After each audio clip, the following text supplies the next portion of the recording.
Welcome, everyone, to It Tastes Different Gaming Reviews. Tonight, we're going to review Horizon Forbidden West.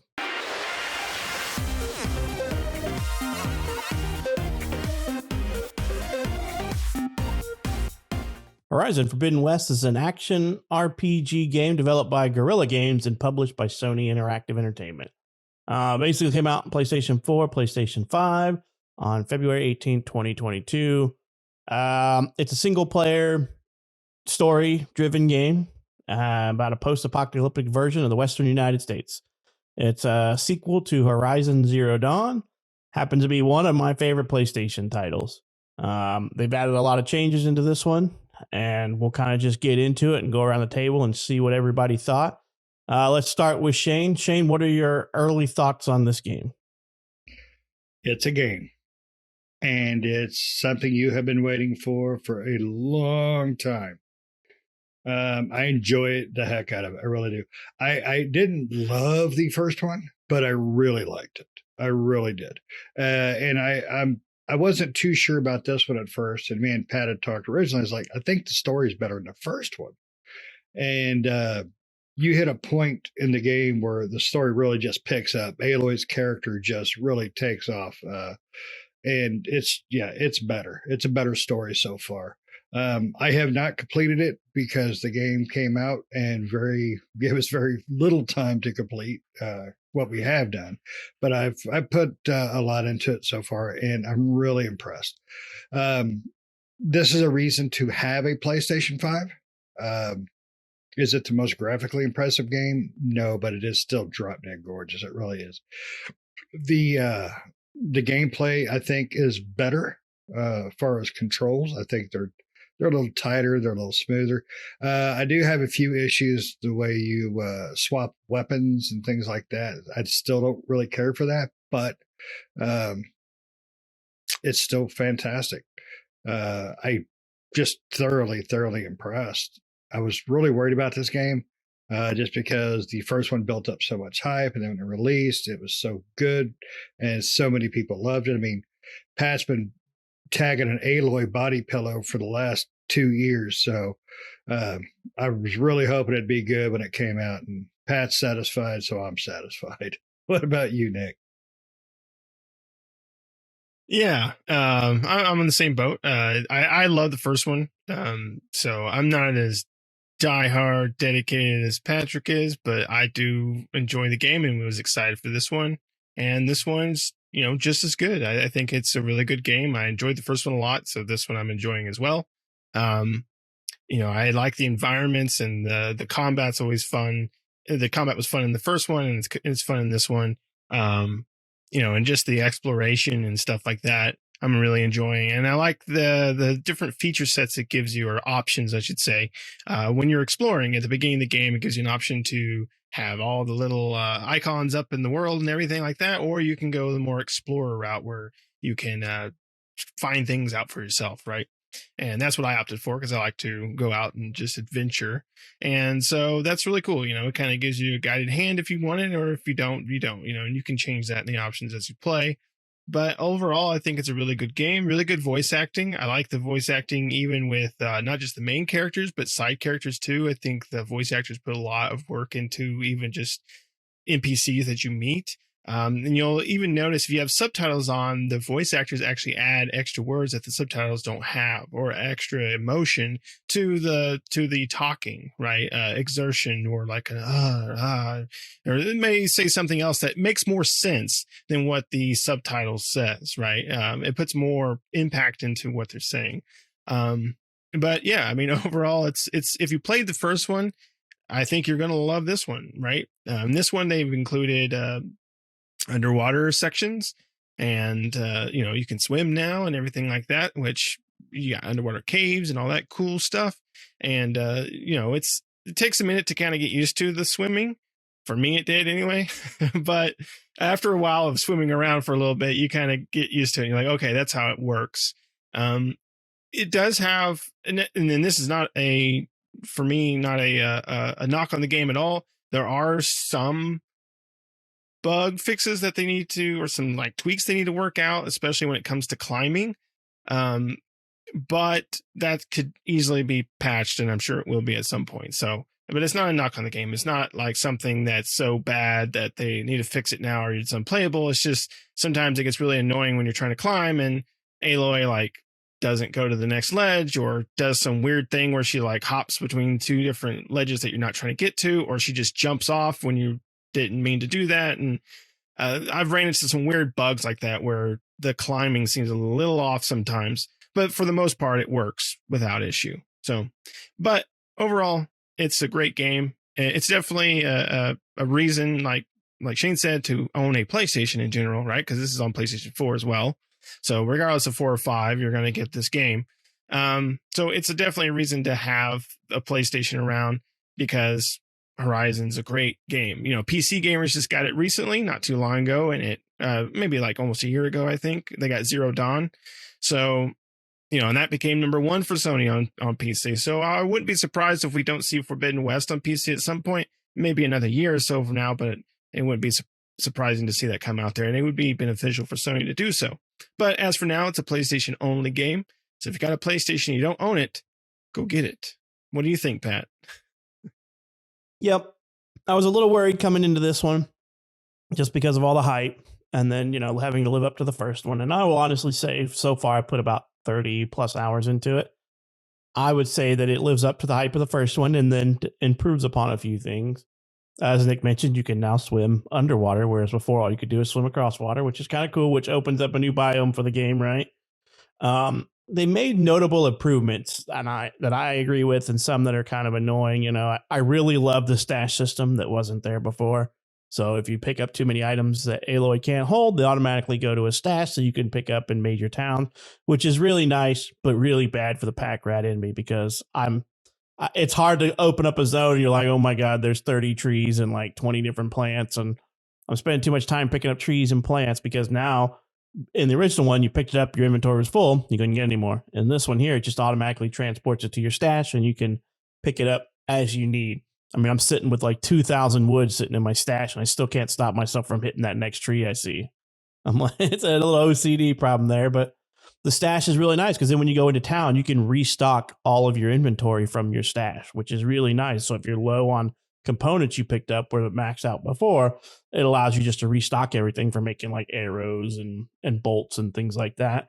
There is a plethora of weapons and new things to do. So, you know, the stash is probably one of the more welcome changes that I had in the game because I really got annoyed with every time I'd run out of a certain resource, I'd have to backtrack and go find more of them.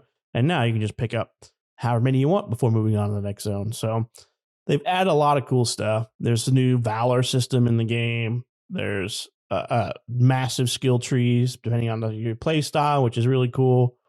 There's just a whole lot to love in this game. The story is really good. It's got me hooked to where I just want to play more and more and more. And I'm going to bed at 2 or 3 o'clock in the morning every night because I just can't stop playing. I have to physically go. I have to stop. It's one of those games where you're like, I'll just play to the end of this little section here. And then you're like, well, but I really got to see what happens here.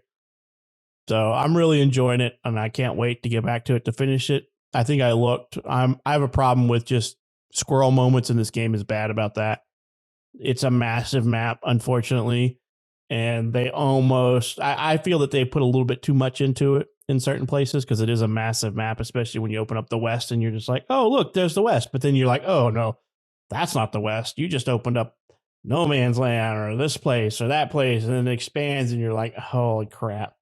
It can be daunting and a little bit overwhelming, but most open world games can be when you first open up the map, and just traversing the story will kind of get you a good chunk of the way through opening up the majority of the map.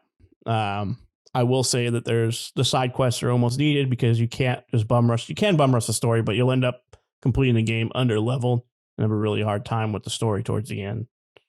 So there's just a lot to it. I mean, they've added all kinds of new stuff, new weapons, new traps. I mean, the biggest complaint I had in the first one was the flying creatures. There's nothing you can do really unless you just like latch them down. And now they've added aerial traps that can catch aerial units. And I'm like, well, this is really cool. So it sounds like they listen to their fans and incorporate a lot of things.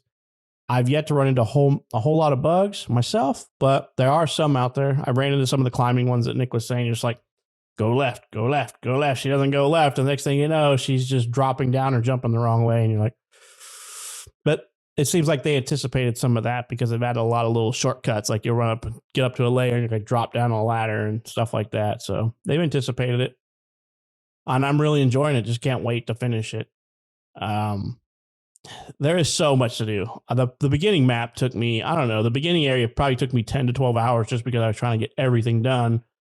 And the game has one thing that I hate about all these games, even this game does it.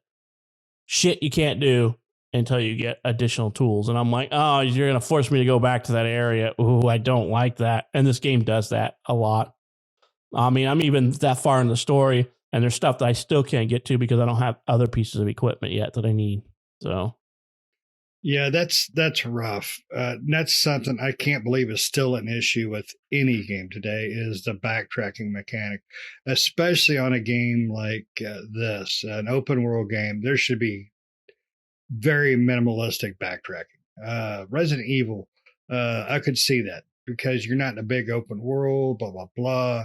It takes you 2 minutes, 3 minutes to get back to a door, not 2 to 3 hours because you're like, well, Pat has a terrible, shiny thing. He sees something shiny in the distance. He's gone. He's lost. We'll find him in a few days, just kneeling over his precious. This game is really, really gorgeous, but it is too big. That's one thing. I don't mind open worlds, but I think they've gotten too much. And this one follows suit. It's not Assassin's Creed sized world, but it's still pretty damn massive. I prefer Ghost of Tsushima size map. I think that was perfect size. It gave you everything you needed without that filler map is really what it is. It's padding the game. You don't need that with a game, especially like this. A game that's this good, you don't need filler. You don't need padding. You just need to take out that stuff and just let you go, do your thing. So I think it's a fantastic game, though. The storyline is better than the first one so far. I'm really enjoying it. The mechanics are pretty much the same, except for I still do not like the weapon swapping. I do like the skill system in it, though. There's a lot to the skill system, but I do like it. So because it really just allows you to play your way. It's not like you have to fill this out. You have to fill this one out. You can choose to skip entireties and still be able to play, the game the way you want. So, yeah, I'll say the menus have got lots of cool features to help you out with some of that stuff. Like one of the things that annoyed me was a little bit of the climbing aspect because they don't mark the climbing areas until you got your focus on. But you can actually turn an option on the menu to where you could see all the climbing pieces without having to initiate the focus, which was kind of nice. You can also, I did not see that one. Yeah, that's because the only way you can see them normally is if you just enable the focus and it shows you all the climbing points. You can actually turn that piece on to where it's on all the time, where you can always see the climbing ledges. They always highlight me yellow. A few freaking hours, right? And then and then there's things like aim assist. There's things like how slow time does when you go into the menus. You can change speed up or slow that down. I will say that the changes to the focus when scanning enemies is much better. You can now cycle through and it gives you a lot more details. My biggest complaint with that is that I wish when you put on the focus that it slowed down the time a little bit, because there's times where you get into battles where the enemies are already engaged. There's no like stopping to focus and examine the enemy and target items that are not that you can knock off. Because there's some parts later on in the game where you're fighting some big baddies and they're immediately aggressive on you as soon as they come in. And I'm like, I've never fought one of these before. And I'm trying to run the focus while it's just tearing my ass up. And I'm just like, come on. How am I going to have time to focus in on this thing and scan it to find its weak points or things that I can knock off and use as weapons if it doesn't give me the opportunity to? So, and that's one of my biggest complaints is that the focus doesn't go into slow-mo time. There should be a difference between in combat and out of combat focus use. Yeah, I would agree with that. But too late now. Right. Maybe a patch it in something. I mean, that's really the most difficult thing I've had to deal with is and I'm playing it on normal mode, is the enemies that just immediately put you into combat. There's no prepping for combat because I very much play stealthy bow wielder is how I play the game. And so I sit in the bushes and I wait for opportune times and knock off components and then just go in and waylay them after I get the components off them that I want. And so that kind of really detriments to my skill set that I got set up if I can't do that. So see, I am no good at the stealth. I try to stealth on every game that allows stealth. And just like every game, I screw it up. It's not the game, it's me. I have a patience issue. The stealthing works really well in this, but I'll miss a bow shot or, I'll be focused in and I'll move it a little left, a little right, and won't realize it. I'm out in the open. And, next thing you know, I got a freaking bull running me down. Wow. But yeah, Nick, you were definitely right. Everybody got started before me. And, I turned blue for a second. And he was like, not a spoiler, but the movement, when you jump, it feels like you got lead feet. I was like, okay. First jump I came to, man, it felt like I had a lead ass. It does. It feels like you have a lead ass when you mantle or climb or whatever. So hopefully they fix that, make it a little more smooth. And the climbing mechanic does have a few issues, but nothing had ever pissed me off. I fell off one time because of a bad climbing glitch, but other than that, nothing really bothered me about it except for that one time. Yeah, I've had a few times where the climbing has done something just weird. But it's not nothing that they can't just patch and fix eventually. You're talking about the stash. I wish the stash. I do like the fact that your everything you pick up that's over an abundance of what you have goes into your stash. I wish when you ran out of that it automatically went back. I wish you were just using out of your stash, right? Because I hate like using medical berries to heal myself and then I'm out and then I'm like, oh crap. And now I got to go find medical berries or find either using a fast travel pack, which they have now, which I like. They do have a lot of fast travel campfires. They're set up like seems like every 5 feet is another one, right? They're so close together, but they are spaced out really well. So you don't have to go far to find one, but you can use that to fast travel, or you can buy fast travel packs where no matter where you are in the world, you can just fast travel to one of these campfires, which is really nice. And then usually a campfire, not every campfire, but usually a lot of the campfires will have a stash close by it. And there you can hit a button. I think it's square to resupply all of your items that you're out of on your person. I just wish it did it automatically without having me go there. A little lazy like that. It magically extends to your stash. Why can't it magically pull out? Back? What the heck? Yeah. What kind of email system is this? Right. Yeah, I would agree. That's pretty cool. It does force you to kind of come back to town though, which when you could leave town and come back, things have happened and you can interact with the people and new side quests open up. They've just added so much more to it. It's added a little bit of a depth of overwhelming too. I mean, because there's now combos with melee weapons. Now your ranged weapons in your skill trees, you can get abilities, and you're like, okay, this ability adds this to my bow, and it's like, okay, now you have to realize that if I want to equip that ability with the bow and I'm aiming on when I'm using the weapon wheel, I have to press the RB on it so I can swap between the different abilities of the bow. An example is like one ability you can knock extra arrows, and then another ability is where you can brace, but you can only use one at a time. So, you have to cycle between them. But luckily, when you go into the weapon wheel, it kind of slows down time a little bit. It slows down time a little or a lot, depending on what level you set it to, so that you can craft more arrows or knock the weapon that has the damage potential that the enemies are weak against, So it's got quite a bit of new stuff to it. I'll leave some of the other stuff to chance so you can find it, because there's a couple of cool new tools out there that you will discover through the story that's kind of cool. And there's just a lot to this.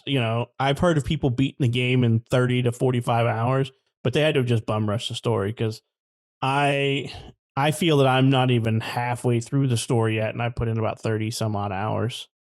And at least it doesn't feel like I've reached the middle, and it doesn't feel like I've reached that point of where when is this game going to end?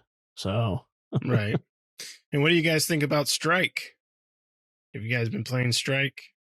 yes, it's like a weird little creature chess. Kinda, Yeah. I bought a whole bunch of pieces, and I keep getting wrecked a few times, and I'm like, man, this is difficult because it's It hard is. to tell what the enemy's pieces do sometimes. I'm like, what does that piece do? And then you're like, oh, dang it, I just got wrecked because that one hits 2 people instead of 1, or, oh, I've forgotten I had my pieces stacked together and they did bounce off each other and did more damage. So I keep doing stuff like that.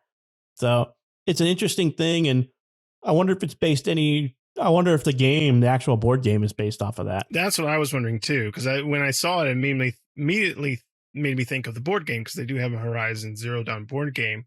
And so it made me think, I wonder if this comes off of that, if this type of gameplay or something like this is in the board game itself.